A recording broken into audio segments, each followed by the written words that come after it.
Donc, messieurs, bienvenue à ce nouveau vidéo du concept 2.3 sur les dimensions d'un paramètre physique qu'on pourrait observer.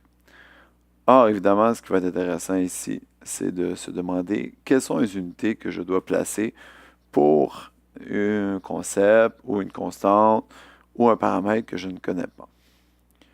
Revenons à nos unités de base du système international, soit la masse qui est en kilogrammes, la longueur qui est en mètres et le temps qui est en secondes. OK?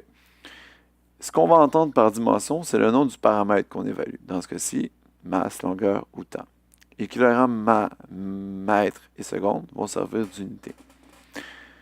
Ce qui nous intéresse évidemment là-dedans, c'est de nous demander dans le fond, qu'est-ce qu'on peut faire si on a un paramètre qu'on ne connaît pas.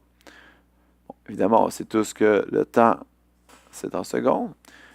Et dans une analyse dimensionnelle, on va le représenter avec un T majuscule pour faire différenciation avec le paramètre habituel qui est un T minuscule. Ma longueur va être un L majuscule et ma masse va être un M majuscule. Encore une fois, pour différencier des paramètres de résolution des problèmes qui seraient un M minuscule et un L minuscule aussi. Ceci étant dit, lorsque j'ai des paramètres que je ne connais pas, soit des constantes que j'ai observées ou par exemple des données ou des valeurs, bien évidemment, mon but, c'est de chercher quelles sont les dimensions qui y sont associées.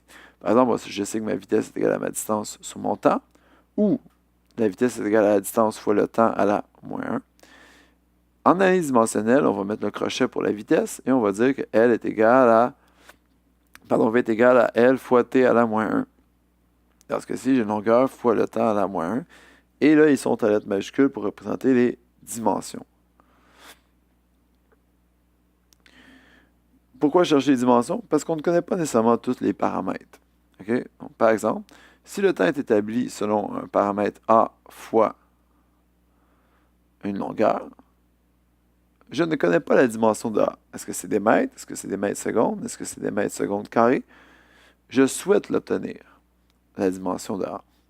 Or, pour ce faire, je vais faire une analyse dimensionnelle. Donc, je sais que le temps est égal à T fois A est égal à A fois la longueur L majuscule. Je vais donc utiliser la dimension de A, ce qui m'oblige à dire que A est égal au temps divisé par la longueur. Évidemment, je ne veux pas de fraction, donc je vais simplement le mettre à la moins 1. Et voici quelle est la dimension de A.